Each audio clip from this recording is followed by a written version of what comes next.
You know her as the last active ruler of the Ptolemaic Kingdom of Egypt and the last pharaoh of ancient Egypt. You probably also know that she was famous for her intelligence, her beauty, and her tragic end when she willingly allowed an asp to bite her, ending her life and bringing an end to the line of pharaohs.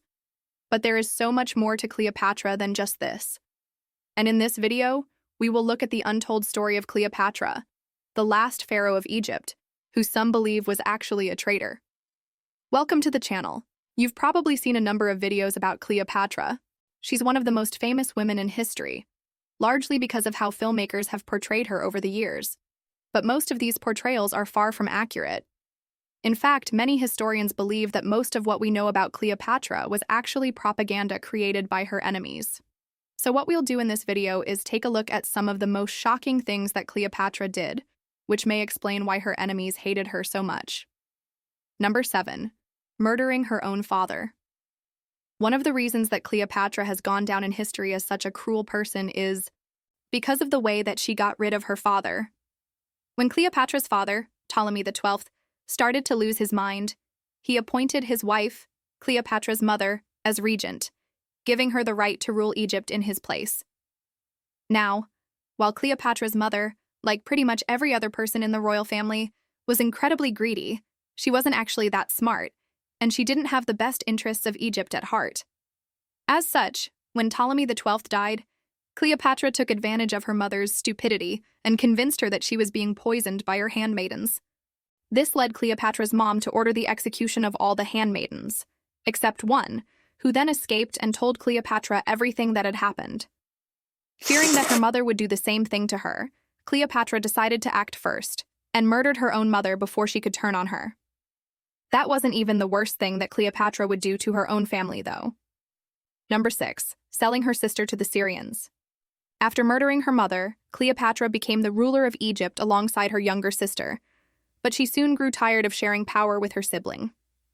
Also, Cleopatra was getting pressured by her advisors to marry a Syrian prince named Seleucus, who would bring wealth and military support to Egypt.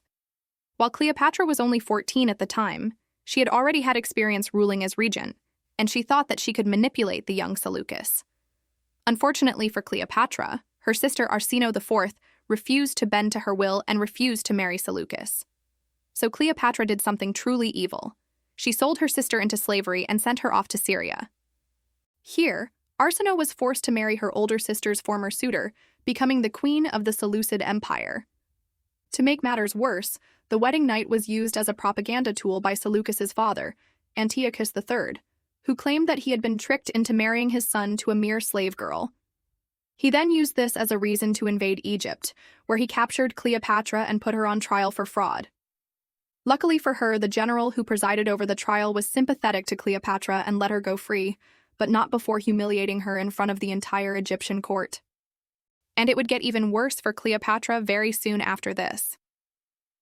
Number 5. Stealing Caesar's heart. After her public humiliation, Cleopatra fled to Rome, where she met Caesar, who had become the dictator of the Roman Empire. It's believed that she stole Caesar's heart when she presented herself to him in the form of a goddess of the Nile, riding a golden chariot drawn by white horses. There's absolutely no doubt that Cleopatra was extremely beautiful, but Caesar might have also fallen in love with her because of her intelligence. He was said to be incredibly impressed by her knowledge of philosophy, mathematics, astronomy, medicine, and pretty much every subject you can think of. The two of them spent a year together in Rome before Cleopatra returned to Egypt, where she gave birth to Caesar's son. Yet despite their close relationship, Caesar never made Cleopatra his wife, which really upset the Egyptians, who saw the relationship as a union between the gods and the pharaoh. In fact, it was the start of a long line of mistreatment from the Romans that would eventually lead to the destruction of Cleopatra's bloodline. Number 4. Having an affair with Antony. When Cleopatra was just 14 years old, she married her brother, Ptolemy XIII. But that didn't stop her from having an affair with one of Rome's most powerful men, Mark Antony, who was a triumvir of Rome.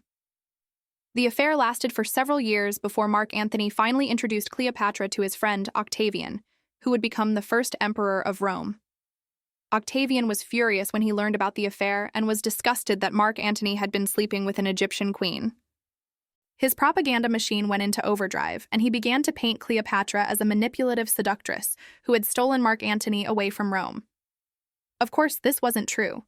Mark Antony had been a womanizer his entire life and had many affairs before meeting Cleopatra. But propaganda works best when it's a half-truth or a carefully constructed lie that only leaves the audience with a few questions. And unfortunately for Cleopatra, Octavian's propaganda worked all too well.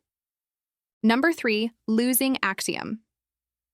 In 32 BC, Octavian finally went to war with Mark Antony after he declared Cleopatra as his queen. This led to the Battle of Actium, which was essentially a naval battle between the ships of Rome and the ships of Egypt. Most sources claim that Cleopatra was more interested in collecting rare shells and pearls than fighting in the battle. But when she realized that the tide was turning against her and Mark Antony, she fled.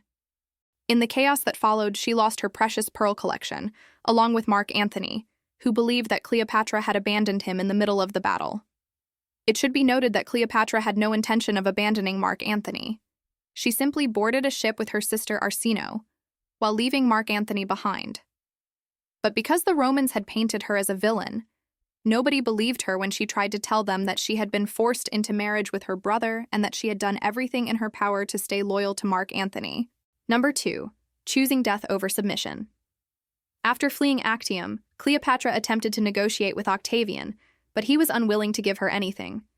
He wanted the entire Egyptian empire for himself. As such, Cleopatra knew that if she didn't do something drastic, her entire bloodline would be wiped out. She needed a way to prove to the Romans that she was more than just a mere seductress. So she wrote a letter to Octavian, apologizing for her past behavior and offering to return the stolen pearls from Actium. She also said that she would allow her people to pay tribute to Rome if they were left alone to worship their gods freely. Unfortunately for Cleopatra, this letter was intercepted by Octavian's spies and used as a way to further damage her reputation. When he marched into Alexandria, he showed the letter to the citizens of the city, claiming that he had caught Cleopatra trying to bribe him. This caused an uproar, and the Alexandrians turned on Cleopatra, forcing her to hide in the temple of the goddess Isis. While here, she was visited by Octavian, who gave her one last chance to submit. If she agreed to surrender, she would be allowed to keep her fortune.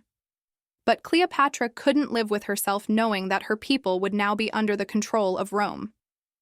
Plus, she was still falsely seen as a traitor by the rest of the world. And so she chose death over submission. Number 1. Willingly allowing an asp to bite her. When Cleopatra realized that she had no way out of her current situation, she came up with a plan to end her life.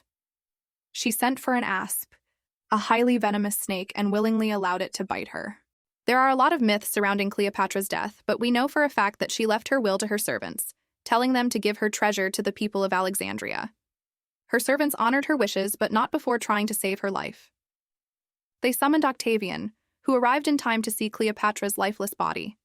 He was said to be devastated by the news and deeply saddened by the loss of such a brilliant mind.